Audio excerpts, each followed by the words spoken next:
IndiGo airlines already దీనిపై గత 2 రోజులుగా చర్చించుకుంటూనే ఉన్నాం. ఇంకా ఒక కొలిక్కి రాలేదు.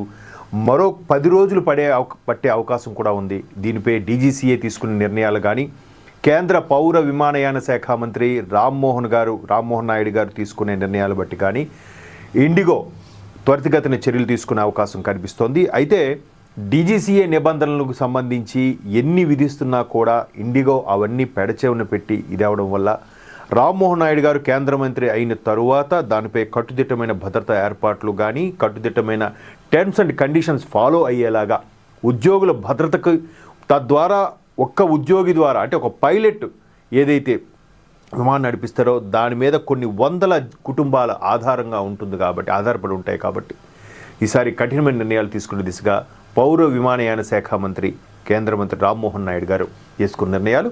అంతకుముందు అహ్మదాబాద్లో జరిగిన ఏదైతే దారుణ ఘటన ఉందో, ఫ్లైట్ టేకాఫ్ అయిన కొద్ది నిమిషాలకే ల్యాండ్ అయి క్రాష్ అయిపోవడం, కొన్ని వందల జీవితాలు ఒకసారిగా మసకబారిన నేపథ్యంలో ఈ విధమైన నిర్ణయాలు తీసుకుంటున్నారు. అయితే ముందు నుంచి కూడా చెప్తున్నా ఒక 6 నెలలు గడువు ఇచ్చారు. 6 నెలల గడువు కూడా సరిపోలేదు, ఇంకొక 6 నెలలు అడుగుతున్నారు.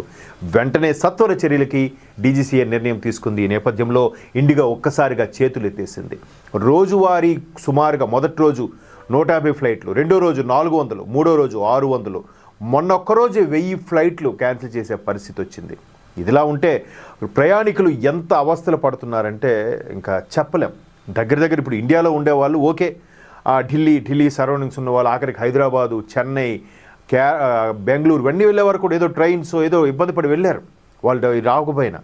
అయితే ఎవరైతే ముందుగానే ఇంటర్నేషనల్ ఎయిర్ ట్రావెల్కి సంబంధించి 3 గంటల ముందుగానే చెక్-ఇన్ పాయింట్కి వెళ్ళడం, వాళ్ళు లగేజీలను లోపలికి పంపించేయడం, ఆ లగేజీలు కాస్త మళ్ళీ వెనక్కి తీసుకొచ్చేస్తే మేము వెళ్ళిపోతాము, ఏదో ఒక మార్గాలు చూసి వెళ్తామన్నా కూడా లగేజ్ తిరిగి వెనక్కి తెప్పించే ప్రయత్నం చేయకపోవడం.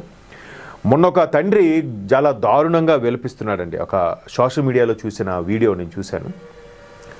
బిడ్డ పీరియడ్స్ టైం వచ్చాయట ఋతుక్రమంలో భాగంగా, అవన్నీ సంబంధించినవన్నీ అందులోనే ఉండిపోయాయి. కనీసం ఆ సదుపాయాలు కూడా చేయలేదు.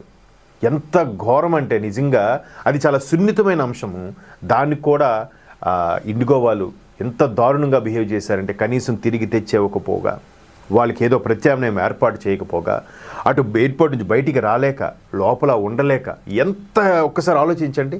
నెలల తరబడి, కొంతమంది అయితే 10 రోజులు 20 రోజులుగా కూడా ఉండిపోవాల్సిన పరిస్థితి వచ్చిందంట.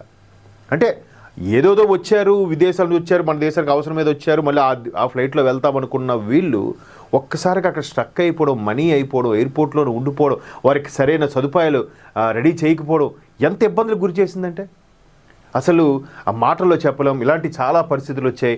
పైపెచ్చి ఇప్పుడు తాజాగా మరొక వార్త కూడా మనం చూస్తున్నాం. ఏదైతే ఇండిగోకి సంబంధించిన కార్గోలో ఆ చెక్-ఇన్కి సంబంధించిన క్యారీ బ్యాగ్స్ అని ఇచ్చేశారో అవి మిస్ అయ్యాయంట. చూడండి ఎంత భద్రత, ఎయిర్పోర్ట్ అంటే ఎంత భద్రతా వలయం మధ్యలో ఉంటుంది. అటువంటి ఎయిర్పోర్ట్కి సంబంధించిన లగేజీలు కూడా మిస్ అయ్యి ఎలా అవుతున్నాయండి? ఇది ఖచ్చితంగా ఇండిగో నిర్లక్ష్యం కాదా? ఎయిర్పోర్ట్ అథారిటీస్ నిర్లక్ష్యం కాదా? దీనిపై ఎవరు సమాధానం చెప్తారు? సో వీళ్ళపైన కఠిన చర్యలు తీసుకునే విధంగా ముందుకు జరుగుతూ ఉంటే రకరకాలైన ప్రెషర్స్ వస్తున్నాయి. కేంద్ర ప్రభుత్వం నిర్ణయం తీసుకుంటుంది, కానీ ఎవడైతే విదేశాలకి, పాకిస్తాన్ లాంటి దుర్మార్గపు దేశాలకు కూడా సపోర్ట్ చేసే వాళ్ళు దుర్మార్గులు ఉన్నారు కాబట్టి ఇలాంటి వాళ్ళకి సపోర్ట్ ఎందుకు చేస్తారు. సో ఇలాగ ఇన్ని లగేజీలు మిస్ అవుతున్నాయి, వాళ్ళకి సదుపాయాలు ఇవ్వలేదు, వాళ్ళకి అమౌంట్ తిరిగి. నిన్న కూడా మెయిన్ తాజాగా అన్ని వార్తలు వచ్చిన హెడ్లైన్స్ ఏంటంటే సుమారుగా 640 కోట్ల రూపాయలు తిరిగి ప్రయాణికులకి చెల్లించిపోతుందట. ఈ వారం రోజులకి జరిగిన నష్టం ఏదైతే ఉందో ప్రయాణికులకి తిరిగి చెల్లించేది ఓన్లీ టికెట్స్ రూపంలో. మరి వాళ్ళకి పడుతున్న కష్టాలు, ఇబ్బందులు. నిన్న ఒక యువతి అలాగే వీడియో చేసి సోషల్ మీడియాలో పెట్టింది. నేను న్యూజిలాండ్ వెళ్ళిపోవాలి, 4 రోజుల నుంచి ఫ్లైట్ ఇబ్బంది పడుతున్నాను, అక్కడ రిపోర్టింగ్ చేయాలి, అక్కడ ఉద్యోగం పోతుంది, ఉద్యోగం పోతే అక్కడ సిటిజన్షిప్ పోతుంది, సిటిజన్షిప్ పోతే నాకు ఎవరు నన్ను పెంచి పోషిస్తారు, నా పరిస్థితి ఏంటని ఒక యువతి వీడియో చేసి పెట్టింది. ఇట్లాంటి ఎన్నో అసలు నిజంగా ప్రభుత్వం చర్యలు తీసుకున్నా కూడా ఇండిగో అంత నిర్లక్ష్యంగా ఉండడం. నిన్న ఇండిగో సీఈఓ వచ్చేసి మీకు జరిగిన అసౌకర్యాన్ని చింతిస్తున్నా అంటే లాగి పెట్టి కొట్టి సారీ చెప్పినట్టుగా ఉంది. సో మొత్తం మీద ఇకపై ఇండిగో ఫ్లైట్లు ఎవడు బుక్ చేసుకోకూడదురా బాబు అనే దశకు వచ్చేసింది.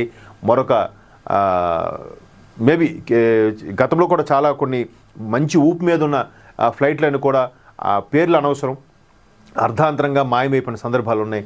ఇట్లాంటి చర్యలు తీసుకుంటేనే పైలట్లకి కంటిన్యూస్గా రోజుకి వారానికి 3 రోజులు 4 రోజులు డ్రైవ్ చేయించడం ఇవన్నీ కూడా చాలా ఇబ్బందికర పరిస్థితులు. మొత్తం మీద ఇండిగో లైఫ్ టైం ఇంకా తగ్గిపోయినట్టుగా అనిపిస్తోంది.